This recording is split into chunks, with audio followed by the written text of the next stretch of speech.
देखो हम लोग पढ़ रहे थे कंज्यूमर बिहेवियर और लास्ट क्लास में हम लोगों ने law of diminishing marginal utility पढ़ा था, ठीक है।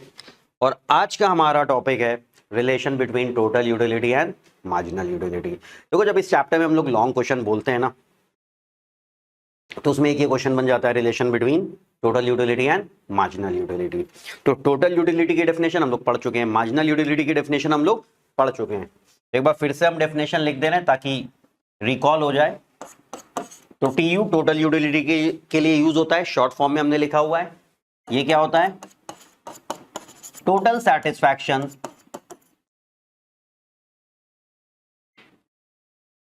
Derive from the consumption of all the given unit.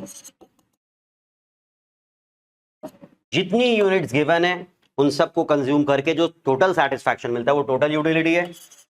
और MU मार्जिनल यूटिलिटी होता है, ये होता है, अब इसको दो तरीके से हमने कहा था डिफाइन कर सकते हैं। एक तरीका क्या है? Addition made to total utility when an additional unit is consumed।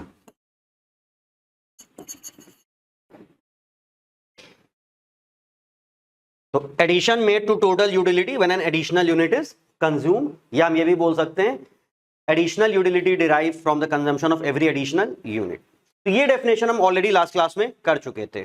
तो अब इनका रिलेशन समझना है। तो रिलेशन हम लोग जो समझते हैं वो ग्राफ से भी समझते हैं और स्केड्यूल से भी समझते हैं। तो पहले हम स्केड्यूल लेते हैं क्योंकि स्केड्यूल से रिलेशन समझना ज्यादा आसान हो जाता है, और फिर स्केड्यूल के बेसिस पे हम लोग ग्राफ को प्लॉट करते हैं। बट एक चीज याद रखना कि हम जो ग्राफ प्लॉट करते हैं वो डेटा लेके नहीं करते हैं, हम लोग सिर्फ पैटर्न फॉलो करते हैं। क्योंकि डेटा जो होता है वो एक पैटर्न में होगा, तो उसकी वजह से जो ग्राफ आएगा उसका भी एक स्पेसिफिक पैटर्न होगा। आप बस वो पैटर्न, वो शेप, वो चीज सही फॉलो करना। डेटा लेके अगर बना रहे हो कोई बात नहीं है, बट ISC में डेटा के साथ ग्राफ बनाने को नहीं आता है, ठीक है, ये चीज याद रखना। तो मर्जी है, अगर आप कर रहे हो तो गलत नहीं कर रहे हो। तो हम लोग लेते हैं यूनिट, ठीक है, और सबसे पहले लेते हैं मार्जिनल यूटिलिटी, क्योंकि कंज्यूमर एक एक करके यूनिट कंज्यूम करता है। तो हमने कहा पहला यूनिट, और ये हम लोगों ने पढ़ा है लास्ट क्लास में कि law of diminishing marginal utility के हिसाब से कि मार्जिनल यूटिलिटी हमेशा कम होगा। और फिर हमने ये बताया था कि हम लोग ये पूरा पढ़ना है, कार्डिनल अप्रोच पढ़ रहे हैं, और कार्डिनल अप्रोच में हमारा अजम्पशन होता है कि हमेशा law of diminishing marginal utility apply होता है। इसका मतलब आप जब भी मार्जिनल यूटिलिटी को लोगे इसी पैटर्न में लोगे, और वो पैटर्न क्या है? Decreasing order. अब उसमें आप रैंडम कोई भी नंबर ले सकते हो, बट बेटर क्या रहता है कि आप एक 10 ले लो पहला, कि पहले यूनिट पे आपको सेटिस्फैक्शन मिला 10 यूटिल्स का, ठीक है। मार्जिनल यूटिलिटी यूटिल्स में होती है। उसके बाद जब आपने सेकेंड यूनिट कंज्यूम किया तो सेटिस्फैक्शन कम हो जाएगा, तो सेकेंड यूनिट का जो सेटिस्फैक्शन है वो 8 है। याद रखना, मार्जिनल यूटिलिटी मतलब क्या हो गया? सेकेंड यूनिट का सेटिस्फैक्शन। फिर आपने थर्ड यूनिट कंज्यूम किया तो उससे आपको सेटिस्फैक्शन मिला 6। फिर आपने फोर्थ यूनिट कंज्यूम किया, उससे आपको सेटिस्फैक्शन मिला 4। और फिर आपने फिफ्थ यूनिट कंज्यूम किया, उससे आपको सेटिस्फैक्शन मिला 2। और फिर आपने 6 यूनिट कंज्यूम किया, उससे कोई सेटिस्फैक्शन आपको नहीं मिला, और 7 यूनिट में ये हो गया नेगेटिव। तो ये मार्जिनल यूटिलिटी का डेटा है, आप नेगेटिव तक ले जाओगे, ठीक है, क्योंकि हम लोग को पॉइंट दिखाना है कि वो नेगेटिव भी हो सकता है। भैया हम लोग को बताना है कि मार्जिनल यूटिलिटी नेगेटिव भी हो सकता है, इसलिए हम नेगेटिव दिखाते हैं कि 0 भी हो सकता है, नेगेटिव भी हो सकता है। लेकिन एक बहुत बहुत इंपॉर्टेंट चीज ये याद रखना कि कोई भी कंज्यूमर, रैशनल कंज्यूमर, याद रखना आप रैशनल कंज्यूमर की बात करते हो, तो रैशनल कंज्यूमर किसे बोला जाता है? रैशनल कंज्यूमर वो होता है जो अपने सेटिस्फैक्शन को मैक्सिमाइज करने की कोशिश करता है। वो गुड्स एंड सर्विसेज को सिर्फ इसलिए कंज्यूम करता है क्योंकि उसको नीड है, और वो उससे मैक्सिमम सेटिस्फैक्शन चाहता है, ठीक है। इस तरीके से वो कंज्यूम करता है ताकि उसका सेटिस्फैक्शन मैक्सिमम हो, उसे कहते हैं हम लोग रैशनल कंज्यूमर। तो वो इस यहां आएगा ही नहीं,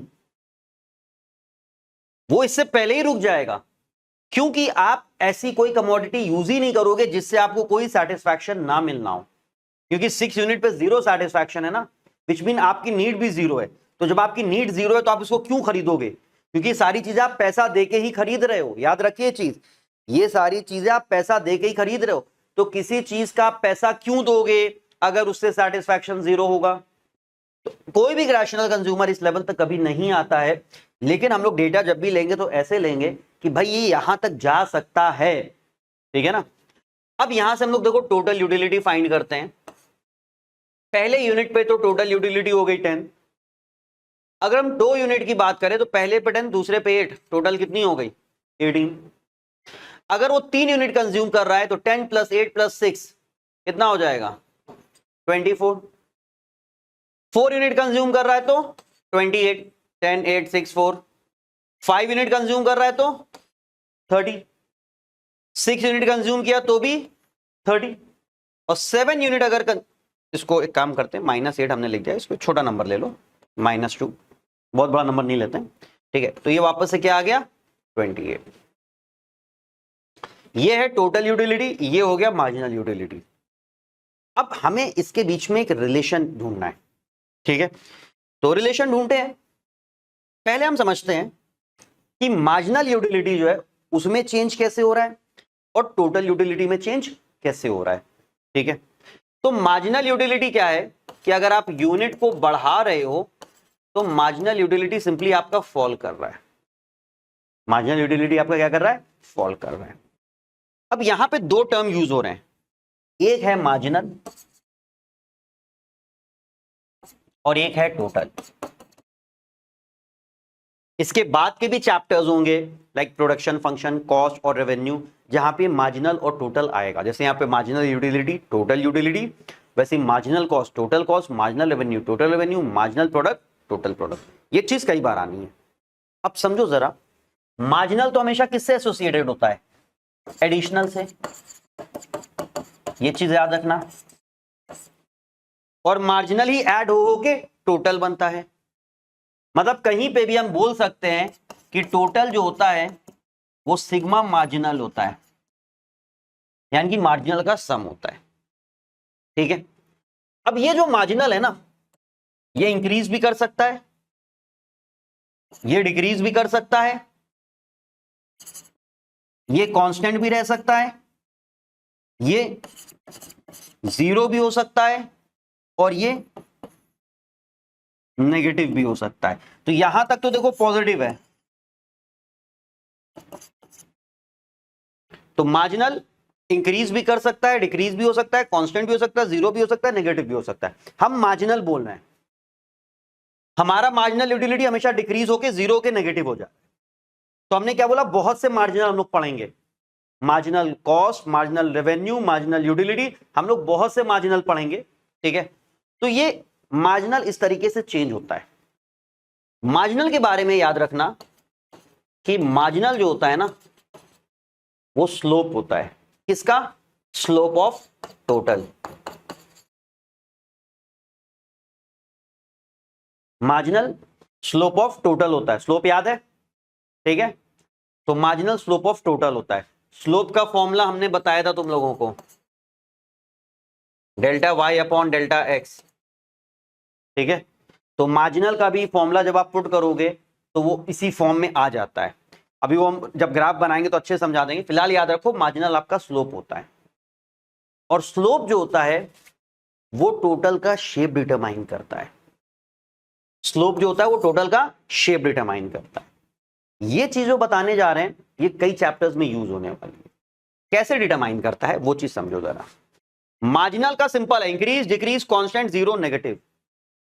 टोटल का देखो क्या है, इन तीनों ही केस में स्लोप पॉजिटिव है, यानी कि मार्जिनल अगर पॉजिटिव है तो टोटल हमारा इंक्रीज करेगा।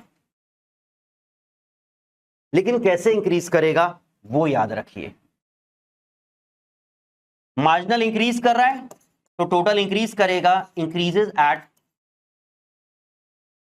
Increasing rate. मार्जिनल डिक्रीज करेगा तो increases eight decreasing rate. Consumer behaviour.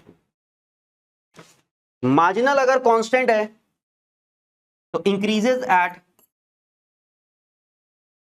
Constant rate. Marginal अगर 0 है तो ये कांस्टेंट हो जाएगा, और मार्जिनल अगर नेगेटिव है तो ये डिक्रीज करेगा। मार्जिनल और टोटल में ये रिलेशन याद रखना है, ठीक है। ये रिलेशन बहुत सी जगह पे आएगा, अभी हम अप्लाई करके दिखाएंगे। तो बेसिकली आप देखो, मार्जिनल आपका रेट बता रहा है, मार्जिनल इंक्रीज कर रहा है तो इंक्रीजिंग रेट, मार्जिनल डिक्रीज कर रहा है तो डिक्रीजिंग रेट, मार्जिनल कांस्टेंट है तो कांस्टेंट रेट। अगर मार्जिनल 0 हो जाए तो टोटल कांस्टेंट हो जाएगा, और मार्जिनल नेगेटिव हो जाए तो टोटल डिक्रीज करेगा। और इससे आपके ग्राफ पे क्या असर पड़ेगा वो चीज समझ लो। ये जो रेट चल रहा है ना, रेट, ये रेट सिर्फ टोटल में होता है, ये मार्जिनल में नहीं होता है। तो मार्जिनल ऐसे होगा और उसके हिसाब से टोटल ऐसे होगा। तो जब हम बोलते हैं इंक्रीजेज एट इंक्रीजिंग रेट, तो आपका ग्राफ ऐसे दिखना चाहिए। जब हम बोलते हैं इंक्रीजेज एट डिक्रीजिंग रेट, आपका ग्राफ ऐसे दिखना चाहिए। जब हम बोलते हैं इंक्रीजेज एट कांस्टेंट रेट, आपका ग्राफ ऐसे दिखना चाहिए। जब हम कहते हैं टोटल कांस्टेंट है तो ग्राफ ऐसे दिखना चाहिए, और जब हम कहते हैं टोटल डिक्रीज हो रहा है तो ग्राफ ऐसे दिखना चाहिए। ये शेप आपको याद रखना है, चाहे जो सा मार्जिनल हो, मार्जिनल और टोटल का ही रिलेशन याद रखना है। एग्जैक्टली इसी चीज को हम अप्लाई करेंगे। जरा सा इसको समझ लेते हैं कि ये है क्या। देखो, मार्जिनल का क्या मतलब होता है कि टोटल में जो नंबर ऐड हो रहा है। आप जैसा कि यहां देख सकते हो, मार्जिनल 10 है, टोटल 10। मार्जिनल 8 हुआ, मतलब आपने एक एडिशनल यूनिट कंज्यूम किया, उससे आपको कितना सेटिस्फैक्शन मिला, 8। वो टोटल में जाके क्या हो गया, ऐड।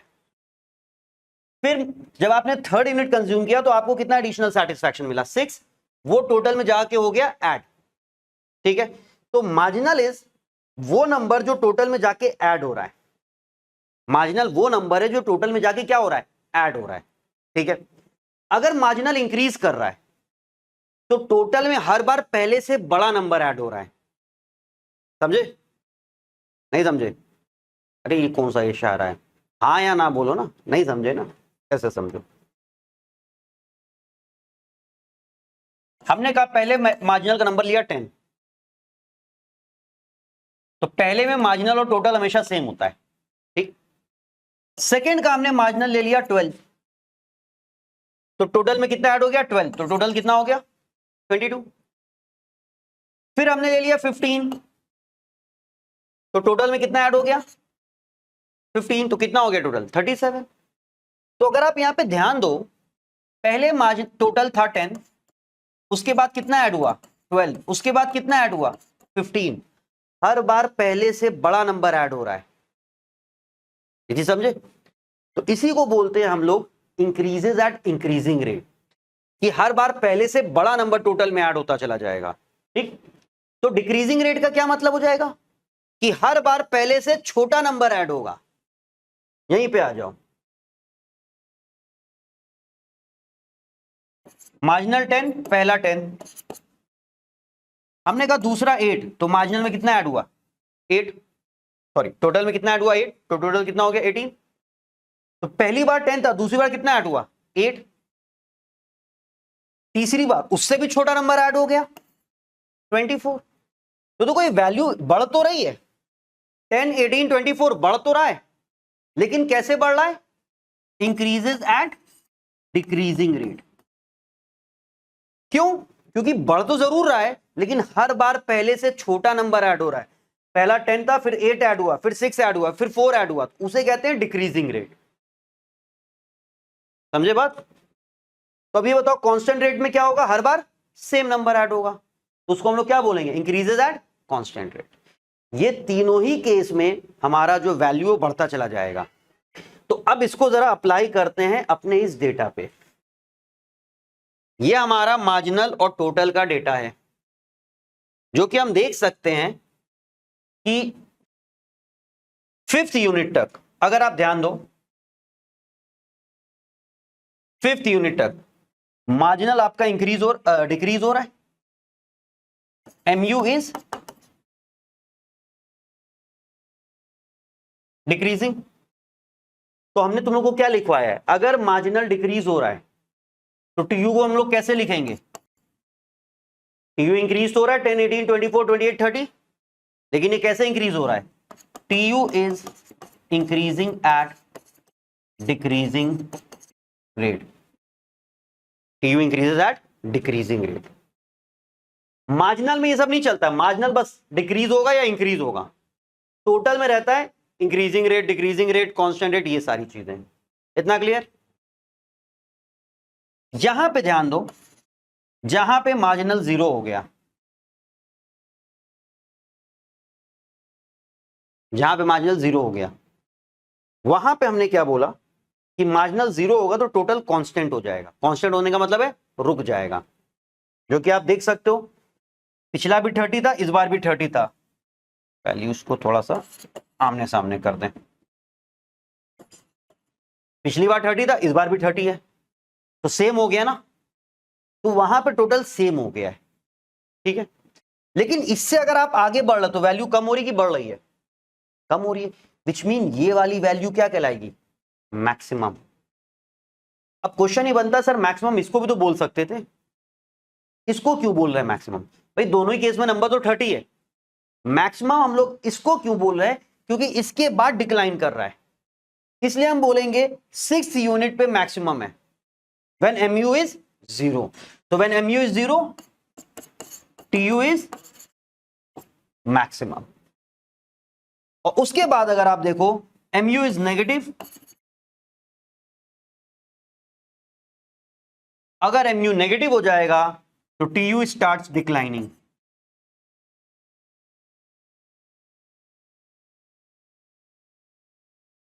यह है रिलेशन जो कि हमें विजिबल है, आप देख लो यहां से यहां तक आपका mu कॉन्स्टेंटली डिक्रीज होता चला जा रहा है, और tu को अगर आप यहां से यहां तक देखो तो tu इंक्रीज तो हो रहा है, लेकिन टोटल में सिर्फ इंक्रीज लिखोगे तो गलत हो जाएगा। टोटल में याद रखना आपको रेट भी बताना होता है, ठीक है, टोटल में आपको रेट भी बताना होता है। तो अगर आप सिर्फ इंक्रीज लिखोगे तो गलत हो जाएगा, तो आपको बताना पड़ेगा कि इंक्रीजेज एट व्हाट रेट। तो रेट बहुत सिंपल है, क्योंकि ये डिक्रीज हो रहा है तो डिक्रीजिंग रेट, क्योंकि मार्जिनली तो नंबर है ना जो ऐड हो रहा है, समझे। तो आप देख लो मार्जिनल डिक्रीज हो रहा है तो हम लिख देंगे total increases at decreasing rate, simple. जहां पे 0 होगा वहां पे टोटल क्या हो जाएगा हमारा, मैक्सिमम, क्योंकि वहां कांस्टेंट हो जाता है। और मैक्सिमम क्यों, क्योंकि उसके 0 के बाद ये नेगेटिव होगा तो ये डिक्लाइन करेगा।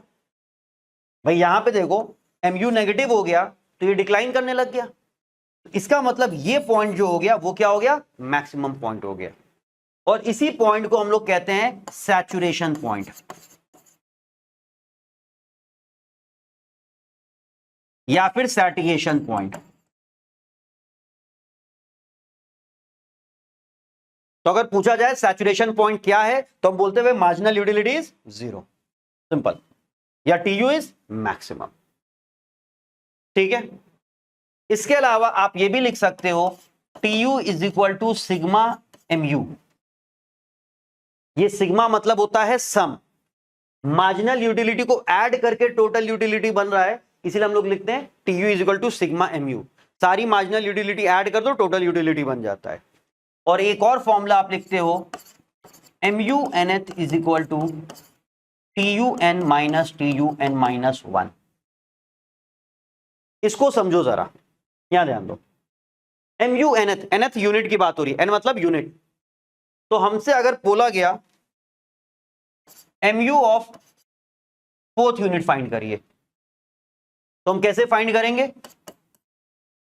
TU of 4 minus TU of 3। इधर देखो TU ऑफ 4 कितना है, एक सेकेंड, 28, और TU ऑफ 3 कितना है 24। तो 28 माइनस 24 आंसर हो गया 4, आंसर 4 है। नहीं समझे, तुम लोग को समझ में आया ये चीज, ये mu 5th बोलेगा तो TU 5 माइनस TU 4, mu6 बोलेगा तो tu6 माइनस tu5। बाकी mu को आप एक तरीके से और लिख सकते हो, mu is equal to delta tu upon delta q, change in total utility upon change in quantity. ये पूरा लिखो, फिर इसी को ग्राफ के फॉर्म में समझाते हैं। अब यही रिलेशन ग्राफ के थ्रू भी दिखाना होता है।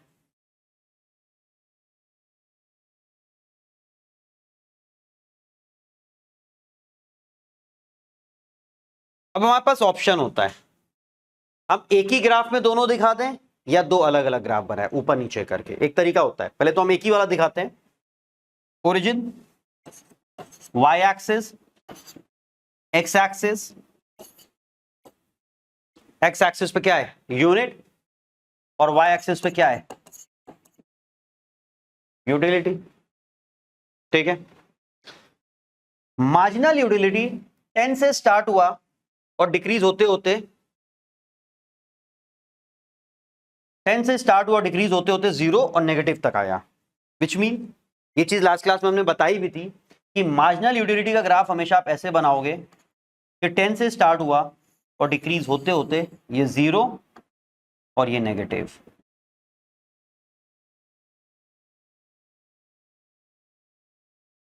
ये ऐसे बनेगा। इसको यहां टच मत कराना। क्यों टच ना कराना? फॉर एग्जाम्पल आपने यहां पे अगर ऐसे टच करा दिया, इसका मतलब मालूम क्या हुआ कि आपने यूनिट 0 कंज्यूम किया और सेटिस्फैक्शन आपको मिल गया। कैसा हो सकता है बिना कोई चीज यूज किए आपको सेटिस्फैक्शन मिल जाए? हाँ भाई, कैसा हो सकता है? नहीं हो सकता है ना। तो ये चीज कभी यहां पे आप टच नहीं कराओगे। ठीक, तो मार्जिनल यूटिलिटी आपने सिंपल बनाई, ऐसे ले गए और ऐसे 0, क्योंकि जब यहां पे एक्स एक्सिस को टच, सॉरी, जब एक्स एक्सिस को टच कर गया वहां 0 और उसके नीचे उतर गया तो नेगेटिव हो गया। ठीक है, अब करना क्या है आपको, ये जो नेगेटिव वाला पार्ट है ना, यहां से एक डॉटेड लाइन खींच लो ऐसे। अब आपको टोटल यूटिलिटी बनाना है। अगर आप डेटा में देखो तो पहले यूनिट पे टोटल यूटिलिटी और मार्जिनल यूटिलिटी क्या है, सेम है। विच मीन आपकी टोटल यूटिलिटी यहां से स्टार्ट होगी। ठीक, और टोटल यूटिलिटी हर बार इंक्रीज हो रही है। तो कोई भी ग्राफ जो इंक्रीज होता है वो ऐसे बढ़ता है, कोई भी ग्राफ जो इंक्रीज होता है वो ऐसे बढ़ता है। लेकिन हमने यहां पे एक चीज तुम लोग को बताई कि देखो, इंक्रीज ये भी हो रहा है, इंक्रीज ये भी हो रहा है, इंक्रीज ये भी हो रहा है। शेप में डिफरेंस समझ में आ रहा है? तो आपका ग्राफ इंक्रीज में या तो ऐसे जाना है या ऐसे जाना है या ऐसे जाना है, वो डिपेंड करेगा इंक्रीजिंग रेट, डिक्रीजिंग रेट और कांस्टेंट रेट पे। हमारे में टोटल क्या है भाई, यहां से यहां तक क्या है total, increases at decreasing rate. Which mean जो हम टोटल का ग्राफ बनाएंगे वो कैसे दिखेगा, ऐसे दिखेगा। तो यहां से आप इस पॉइंट पे ऐसे ले जाओगे, समझे? यहां पे पॉज लिया, इसको m लिख दिया।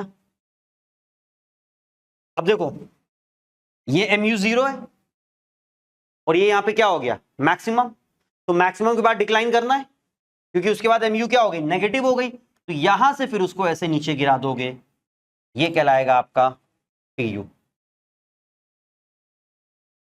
ये आपका है कौन सा यूनिट है, 0 कितने पे था, 5 यूनिट पे था। ये आपने लिखा 5 यूनिट। हमने यहाँ नंबर्स नहीं लिया है, बिना नंबर्स के शेप सिखाने पे फोकस कर रहे हैं, क्योंकि शेप पे ज्यादा ध्यान देना होता है। नंबर्स पे हमने इसलिए ध्यान नहीं दिया है कि 5 यूनिट पे mu 0 हुआ है और 5 यूनिट पे tu मैक्सिमम हुआ है। 5 के बाद जब आप आगे बढ़े तो mu नेगेटिव हो गया, तो tu डिक्लाइन करने लग गया। तो इधर देखो, ये है, ये फर्स्ट यूनिट है। तो फर्स्ट यूनिट से लेके 5 यूनिट तक अगर आप देखो तो आपका जो tu था वो इंक्रीज कर रहा है एट डिक्रीजिंग रेट। mu क्या कर रहा है, mu डिक्लाइंस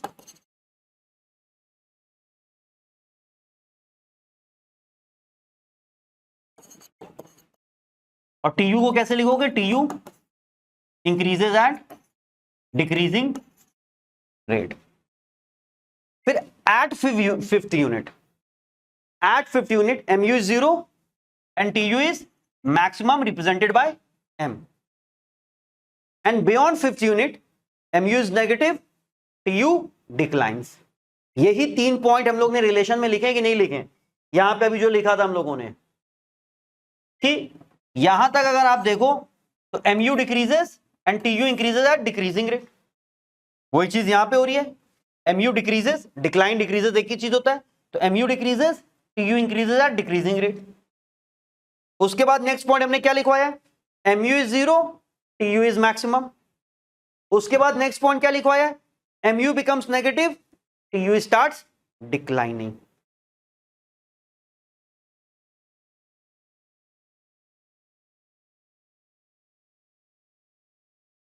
तो 20 है तो हम दो का डिफरेंस लेके चलते हैं. 2, 4, 6, 8, 10, 12, 14, 16, 18, 20. यहाँ 1, 2, 3, 4, 5, 6. एक्स एक्सिस पे हम लोग क्या शो कर रहे हैं? यूनिट. वाई एक्सिस पे हम लोग क्या शो कर रहे हैं? अरे सॉरी, प्राइस लिख रहे हैं. वाई एक्सिस पे क्या शो कर रहे हैं हम लोग? यूटिलिटी. तो हम ये भी लिख सकते हैं टीयू एंड एमयू. ठीक है, 7. और डेटा के साथ बनाओगे तो आपको प्रैक्टिस करनी पड़ेगी उसकी, ताकि ग्राफ का शेप परफेक्ट आए. ग्राफ में सबसे इंपॉर्टेंट क्या है? सही शेप लाना. डेटा के साथ तो बहुत प्रैक्टिस करनी पड़ेगी. एक अपना डेटा रट लो और बस उसी पे ग्राफ बनाते रहो. चलो यहां ध्यान दो. सबसे पहले एमयू बनाते हैं हम लोग. सबसे पहले क्या बनाते हैं? एमयू. तो देखो जरा, 1 पे 8, 2 पे 6, 3 पे 4. 1 पे 8, ये हो गया. 2 पे 6,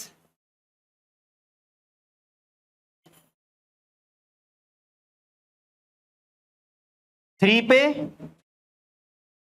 4.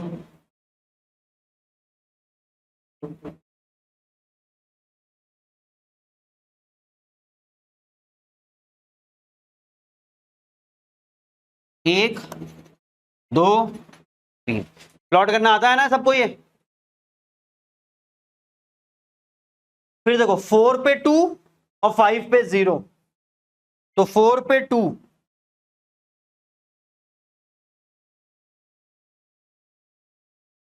ये 4 और 5 पे 0.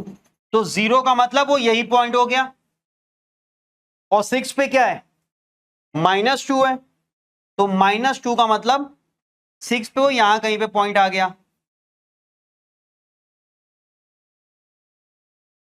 ये चीज समझ में आया? अब जरा इसको जोड़ते हैं, फ्री हैंड से जोड़ेंगे.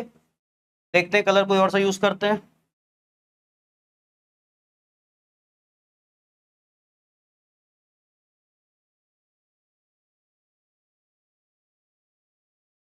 ये हमारा हो गया एमयू. ये हमारा क्या हो गया? एमयू.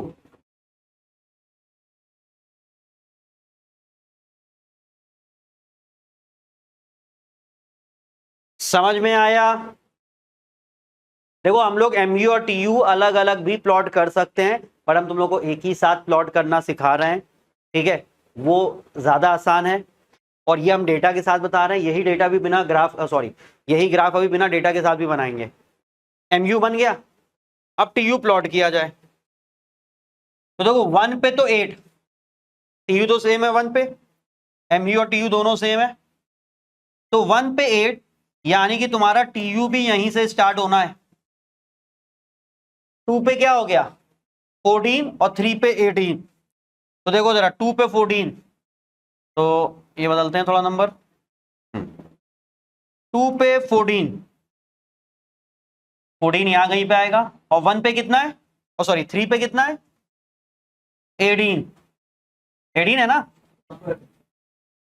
ये तो ये हो गया 2 पे 14 और ये हो गया 3 पे 18.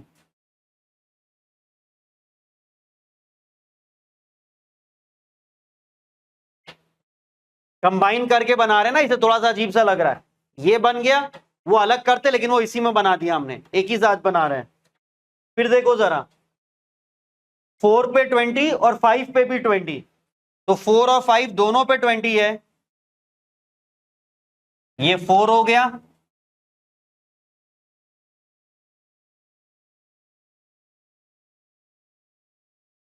और ये 5 हो गया, तो 20 20 ये और ये। उसके बाद देखो 6 पे क्या हो गया, 18 हो गया, तो 6 पे 18 यहां पे वापस आ गया। अब इसको देखो ज्वाइन करते हैं, देख लो जरा अच्छे से।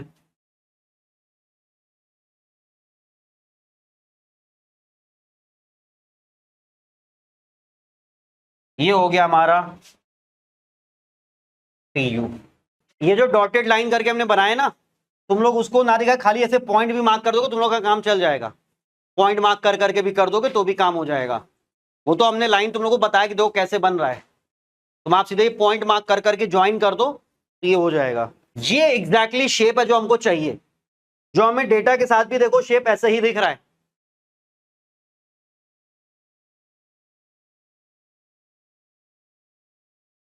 बिल्कुल ऐसे ही है शेप, और यहां पे भी देखो शेप वैसे ही है, MU और ये, ठीक है ना। यहां पे एक हल्का सा फ्लैट आना चाहिए। फ्लैट क्यों आना चाहिए, क्योंकि कांस्टेंट हो रहा है, वहां पे रिपीट हो रही ना वैल्यू 20 20, तो यहां पे एक हल्का सा ऐसे फ्लैट आएगा, इसके बाद डायरेक्ट डिक्लाइन कर देना है।